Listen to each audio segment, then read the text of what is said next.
1930. What is the party like? Diana Headley asked as she entered the bedroom, the luxurious furnishing of which was almost completely hidden by piles of ticketed coats. The girl who was examining herself critically in front of the gilt-edged mirror rose slowly to her feet. Not bad, she said without enthusiasm. I have got to go on to the Dalroys, but I may come back again. Diana handed her ermine wrap to the waiting maid, and moving in front of the mirror, arranged her white frock. She had the same sophisticated, bored air as her friend, which made them appear to an outsider as though they were quite detached from their immediate surroundings.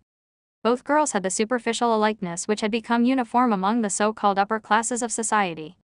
Their dresses were almost identical in shape and design. They used the same eye shadings and rouge. Their hair, waved and curled by the same fashionable coiffeur, was identical.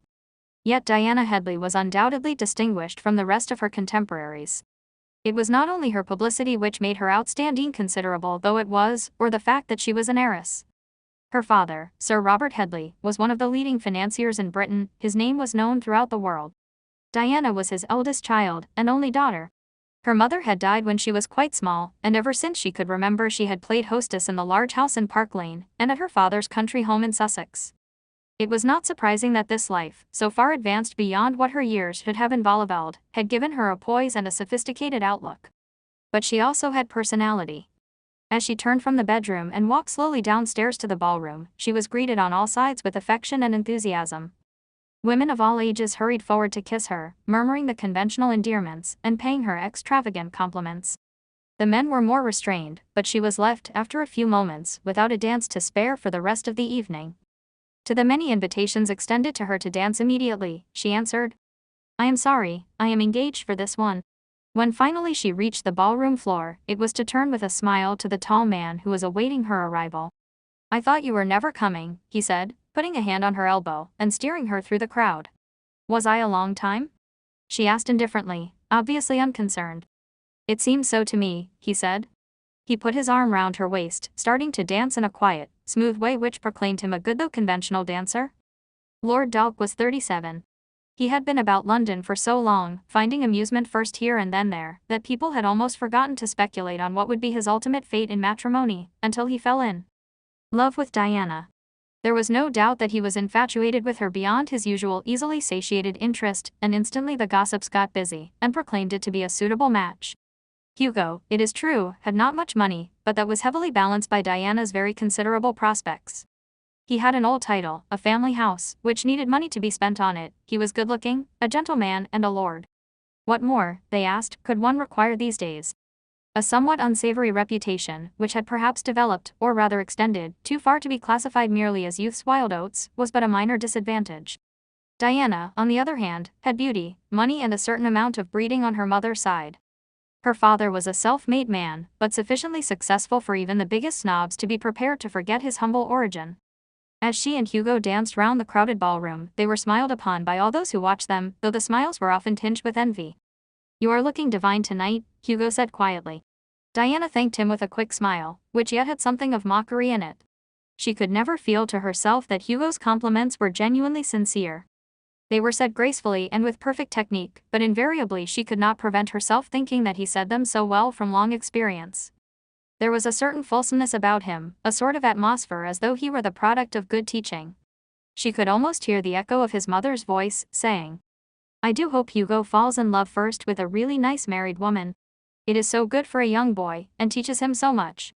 Looking round the ballroom tonight, Diana knew quite well what her friends were thinking. Her girlfriends were envying her luck, the greatest number of them having, at one time or another, set their cap in Hugo's direction without success. Several of her men friends were undoubtedly disappointed, yet most of them were prepared to accept philosophically the fact that sooner or later she must marry, and that old Hugo was as good as anyone else. On the principle that the devil one knew was better than the devil one knew not. How little, Diana thought, it seems to matter one way or another. She chided herself for being pessimistic. I feel morbid, she told Hugo brightly. Let us go and have a drink. They forced their way into the crowded supper room and Hugo managed to get a bottle of champagne. Not a bad vintage, he said, filling Diana's glass and his own. Better than the usual stuff one finds at these crushes. By the way, who is giving the party tonight? A Mrs. Schneiber, Diana answered.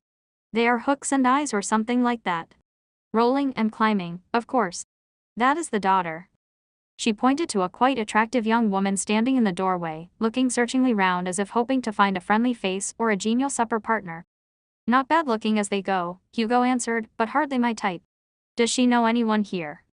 Diana laughed. I should not think so, she answered. The invitations were all sent out by Mary Carter, the society organizer. She takes all the golden geese under her wing, as long as they are golden enough. We all adore her. She knows exactly the type of parties we like, and therefore we all come. It does not matter who pays, so long as Mary organizes them. And what do the Snipers get out of it? Hugo asked. Well, they get publicity and the satisfaction of knowing that the right people are crossing their doorstep, I suppose, Diana said. They also get the bill in the morning, unless Mary makes them pay in advance, which I should think quite likely. Oh, well, here's to them. He raised his glass. At that moment, a small man edged his way round the crowded tables, and a flash of light recorded the fact that he had managed to secure an informal photograph of the beautiful Miss Diana Headley having supper with Lord Dalk, the well-known sporting peer. The hours went by slowly. Bottles of champagne emptied fast, and in Lancashire, as the night shifts fed them, the wheels of the machines and Snipers' factories turned unwearyingly. Mr. Snipers' spotless white shirt front and faultlessly cut evening clothes from a Savile Row tailor made him indistinguishable from the majority of his guests. Only 10 years ago, he would have been standing, at this hour of the night, in greasy overalls, before one of his machines, the roar of its motion in his ears, its activity dependent upon his ministrations. Tonight, by virtue of those same machines, he moved among people who had never worked and never known the necessity for it. He listened with respect and interest to their opinions on life. He envied their soft hands, their easy, lazy manner, and their contempt of himself. He had given 50 years of his life to manual labor, he had starved, he had striven, he had achieved through sheer force of determination. Hooks and eyes had brought him from a tenement to a house in Grosvenor Square. Hooks and eyes had replaced the good-humored, hard-working, beer-drinking companions of his youth by the querulous, sophisticated ingratitude of spoilt Mayfair. Mr. Sniper felt gratified that he had money, and that society accepted his hospitality. He looked to where his wife was standing in the ballroom, mechanically shaking hands with complete strangers, anxiously seeking every now and then guidance from where Mary Carter was holding court. Mrs. Sniper was of ample proportions. Her first evening dress, bought many years ago in the high street of a Liverpool suburb, had been of vermilion velvet. She had worn it, Mr. Sniper thought, magnificently, and his first savings had gone towards a heavy gold ring set with a somewhat dubious brilliant. Tonight Mrs. Sniper was in black satin, chosen for her by Mary Carter. Mr. Sniper had been told that it was what she should wear. He would be reassured of this in a day or two, when he would receive the bill for it, but tonight it seemed to him a little somber, hardly in keeping with the gaiety of the occasion. Even the 3 rows of magnificent pearls which reposed on Mrs. Sniper's bosom, and the diamond ear rings which flapped against her plump throat, hardly consoled him for the lack of color. However, if Mother and Ruth were pleased, that was all that mattered to him. And Ruth was pleased, there was no doubt about that. He followed his daughter with an appreciative gaze as she moved across the room towards him. He liked her curly dark hair flattened against her white skin, though the redness of her mouth still shocked him a little. They had said things in Lancashire when the factory girls had first started to paint their faces so outrageously, during the war and afterwards. Ruth slipped her hand through her father's arm. Come and give me some supper, Dad, dear, she said, I'm terribly hungry. Mr. Sniper beamed. Wasn't that just like his girl to keep supper for him? He did not know that, standing there, he had looked pathetic, stout, small, and rather awkward with his hands, and that Ruth had heard a pale-faced young man, whose only acquisition was an Oxford accent, ask, "Who's that fat little outsider standing in the doorway?" A tech. Diana had gone upstairs to the ballroom, and having by her prolonged absence in the supper room, created a hopeless muddle over her dance engagements, proceeded to make matters worse by dancing continuously with Hugo. The room was less crowded now, as people had felt the need for food and drink. Hugo danced well, and Diana found it a relief to glide along in his arms, not bothering to talk, hardly bothering to think. There was no doubt that she liked Hugo, and liked being with him, she told herself. He was a comfortable companion. They danced until Diana found, to her surprise, that it was after 2 o'clock. I must go home, she said. She went upstairs to get her ermine coat. She looked at her face, flushed a little, but showing no signs of fatigue, in the glass. I've had fun tonight, she thought, and I do like Hugo. When she came downstairs, he was waiting, her car had been fetched, and they left immediately without saying goodbye or thanking the Snipers. As she sank back against the cushions of her Rolls-Royce, Diana put her hand into Hugo's. It's been a good evening, she said. I have enjoyed myself. Masterfully he pulled her into his arms, and when her head was against his shoulder, he put his hand under her chin and kissed her. It was not the first time Hugo had kissed Diana, but tonight there seemed a difference. He looked down at her and said gently, "When are we going to get married, Diana?" For a moment she lay still with closed eyes, drifting in her thoughts, hardly hearing or understanding his question. Then something within her resented the easy confidence with which he assumed that she would marry him. It annoyed her that he should imagine her so easy. She knew Hugo too well not to know that he was well aware of what a catch he was, from a matrimonial and Mayfair standpoint.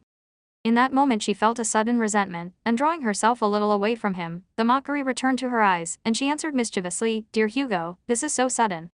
Hugo pulled her back into his arms and kissed her again, a forceful, almost violent kiss, which left her a little dazed. The car stopped. "Goodbye, Hugo," Diana said, pushing back the fur rug as the chauffeur opened the door of the car. "You haven't answered my question," he said, retaining her hand. "I will think it over," she said, and saw with amusement a look of surprise on Hugo's face. She took her hand away from his, and walked slowly up the steps, opening the door with her latch key. He followed her, but in the doorway she turned back to him again. "Good night. May I come in for a drink?" he asked. She shook her head. "I'm too tired tonight. Ring me up in the morning." And before he could say any more, she had slipped inside and closed the door behind her, leaving him to drive away a little uncertain of what her attitude had really meant. It was after 10 o'clock when Diana awoke the next morning. Her letters, though numerous, were of little importance. She lay on her embroidered pillows gazing with unseeing eyes at the sunshine which poured through the thin net curtains and made the cut glass and gold of her dressing table ornaments flash and dance with its brilliance. "Hugo proposed to me last night," she thought, "and yet I feel curiously unexcited about it." There was an inevitability, it seemed to Diana, that all the men she should meet should pursue their courtship of her in very much the same way. They were introduced, they invited her to lunch, dine and dance, and then, after a week or so, they would propose marriage with a singular lack of originality, and for Diana a lack of surprise. She had known, within herself, that Hugo was bound to ask her, yet somehow, she thought this morning, she had expected him to be more difficult. It was absurd that she should have so little feeling, that all men should leave her with the same unthrilled affection which made her want them as friends rather than husbands. And yet, when Hugo had first begun to take her out, she had felt that here at last was someone whom it would not only be sensible but agreeable to marry. She had liked him enormously. She had been interested in his reputation of elusiveness, but now he had become, as all the others, an admirer with serious intentions to whom she had to answer either yes or no. Life felt a little flat. It was as if she had expected an adventure and had it replaced by something humdrum and stereotyped. "Oh well," she thought, "I needn't answer him for some time, and yet I wonder if waiting would gain me anything. Am I likely to find someone who amuses me more?" She knew the answer to the question even while she asked it. She lay for a long time, lazily watching the sun shine and dozing. She was very beautiful, but her face in repose was spoilt by its expression of disappointment. Diana was nearly 25, and for 7 years she had enjoyed all the fruits of life that money and Mayfair could offer her, and now she was finding them little too. Her taste, people, like things, became very ordinary once one knew them. She felt she was missing something, and yet was not quite certain what it was. She wanted more, and yet did not know how to find it. Like all lonely children, she had peopled the world with her own imagination and fantasies. Her mother had died when she was 10. She had always been fragile, and the bringing of 2 children into the world had weakened her stamina until she had seemed to fade away, meaning very little to her children, and even less to her busy husband. 4 years younger than herself, Diana had a brother called Jimmy. As a child she had seen very little of him, and now she was grown up, she saw less. His schooling had taken him away from her, and his holidays had generally been spent abroad with a tutor, for Sir Robert was keen that his son should learn languages, a privilege which he himself, with his self-taught education, had been denied. Diana blossomed from a very pretty and effective child into a beautiful young girl. She had inherited her mother's features, with a forceful distinction which characterized her father. She had his alive and perceptive eyes, deep-set, with dark eyelashes and under dark eyebrows, which hinted of Irish ancestors. Her hair, which as a child had been the color of ripe corn, deepened with the years into a golden russet brown, curling naturally against her fair skin. Sir Robert Headley had bought Morton's, an old house about an hour's run from London. Originally a Tudor house, it had been added to by each succeeding generation, until it combined modern comfort with a genuine atmosphere and a charm which no single architect could possibly have devised. Here Diana kept her horses and her dogs, which she loved far more than her many so-called friends and acquaintances. Jimmy went to school. Diana was perfectly happy at Morton's. She had a governess and occasionally went to London for special classes, but her main instructor was the vast library which extended the whole length of one side of the house, and which had been collected by the previous owner. Sir Robert had bought Morton's, lock, stock and barrel, from a famous statesman who had lived there for the last 30 years of his life. His library he filled not only with classics, but with any book of particular interest, including some popular light fiction, which he considered of special merit. When he died, Sir Robert moved into the house without even the blotting paper being changed on the writing desk, and as she grew older Diana found herself more and more absorbed in the contents of the library. When Diana was only 17 her governess had left, and she succeeded in persuading her father that she needed no further schooling. He was too busy to argue, and only too pleased to find that his daughter was prepared to play hostess for him at his house in London, and at his weekend parties, which were always in the interest of his business. The wife of one of his friends, herself a well-known London hostess, gave Diana a coming-out ball. Fond as she was of Sir Robert, it was not entirely charity which made her insist on this kindness to his daughter. She saw Diana one weekend at Morton's and realized the child's possibilities. She took her for a fortnight to Paris, chose her clothes, and had her hair cut and arranged by an expert. Diana left England a pretty schoolgirl, she came back a beauty. From the moment she made her debut, the snob press in London hailed her with joy and acclaimed her the most important debutante of the year. Here is someone new to talk about, they said, and talk they did. With the result that Diana became as well known as any first-class actress or professional beauty of the Edwardian era. Pictures of her in the garden, in her sitting room, in her racing car and on her horse, presented her to the admiring public week after week. A snapshot of her at a fashionable entertainment, or a photographer and a new portrait of her was worth 3 guineas to the studio. It was little wonder that her mail each morning consisted of invitations for sittings, and that her telephone rang daily with requests for interviews, or for her opinion on such items as exercises, the return of the hobble skirt, or her experiences in an autogyro. Thinking of Morton's this morning, in the sunshine, as she lay in her bed in the Park Lane house, Diana suddenly had a longing for the quiet and solitude of it. She realized that it was a long time, in fact years, since she had been there alone. Every weekend she had filled the rooms with amusing, bright and noisy friends, she had taken her favorite walks in the company of other people. She had swum in the lake, boated on the stream, had ridden along the grassy rides, but always accompanied by whatever man appealed to her most at the moment. I'll go to Morton's today, she determined, by myself. As she thought of it, the telephone rang. Diana did not go to Morton's that day.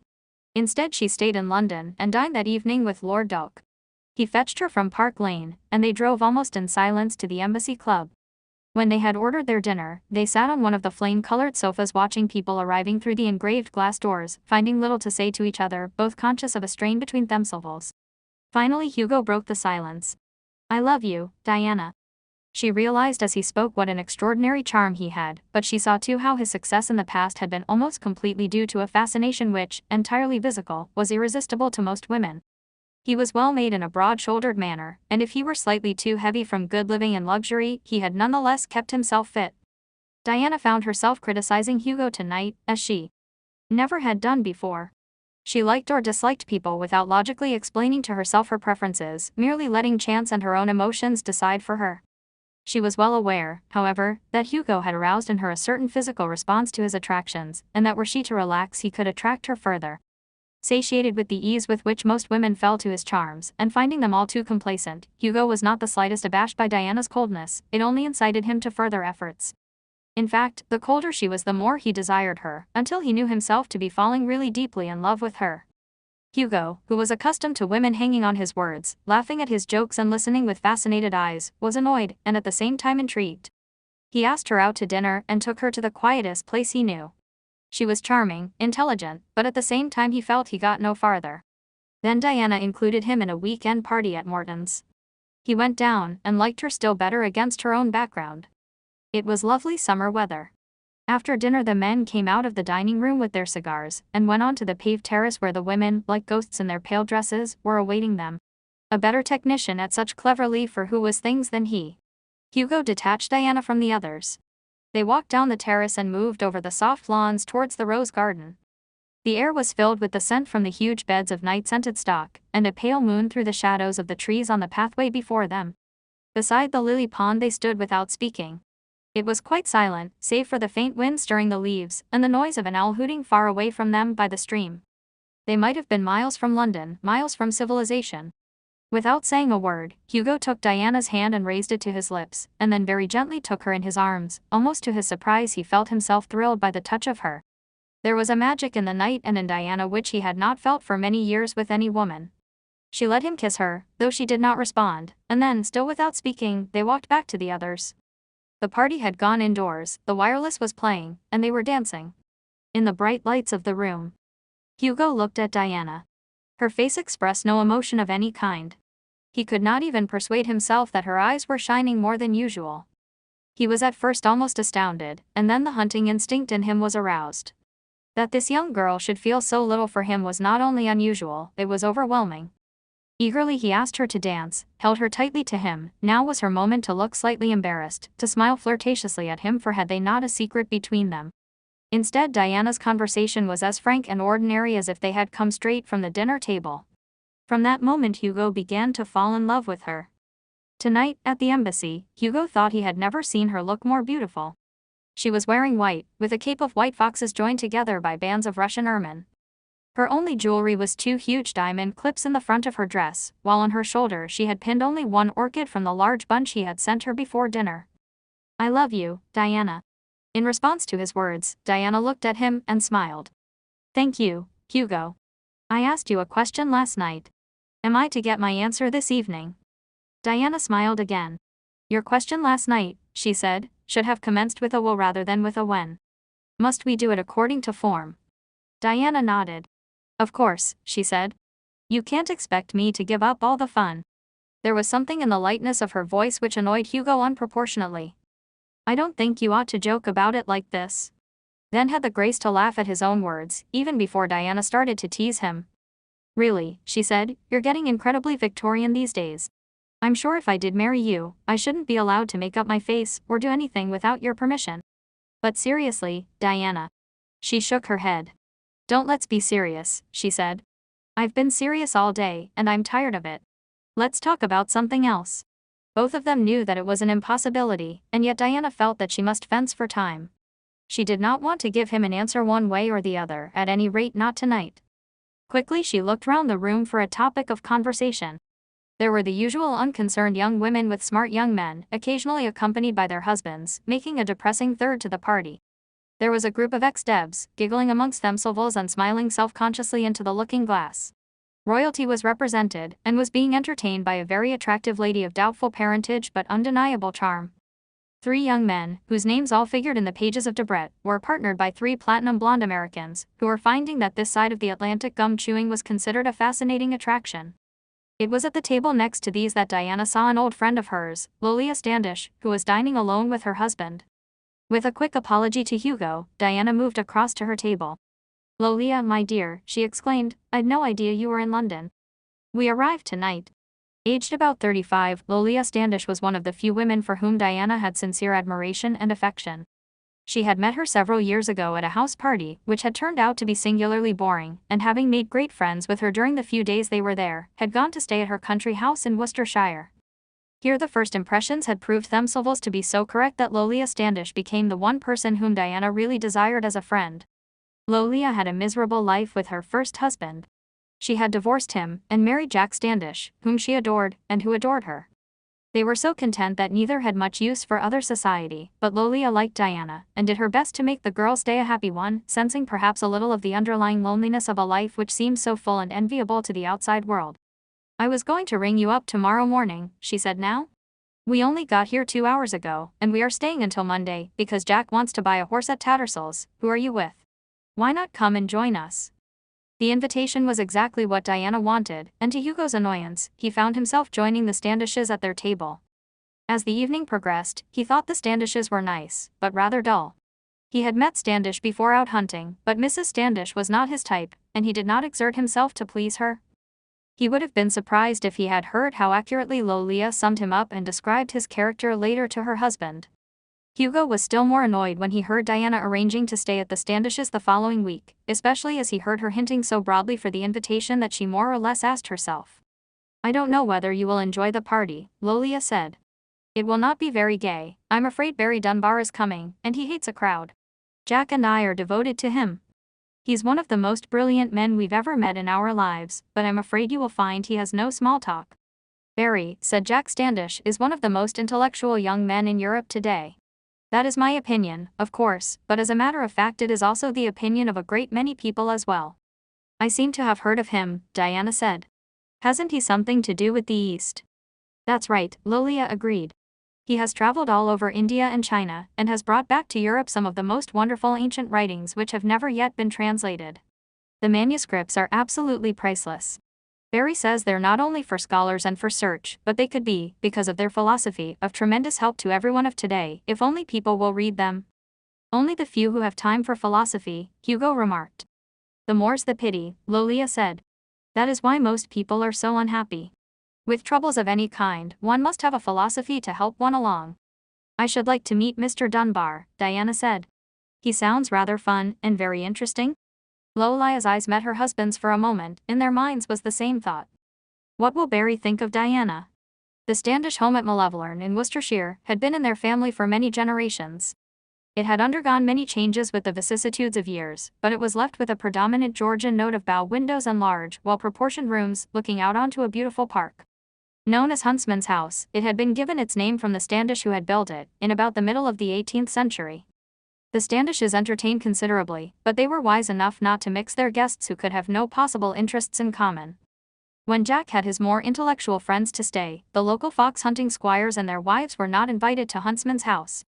The estate covered a large acreage, including a lake and a good deal of wooded land, and extended to the far end of the range of the Malevolerne Hills.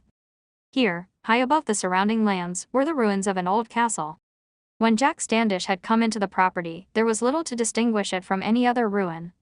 It was known as Standish Castle, for no other reason than that it was on the estate. Whatever had been its origin, time had taken its toll from the high grey stone walls, whose ruins were now covered in ivy.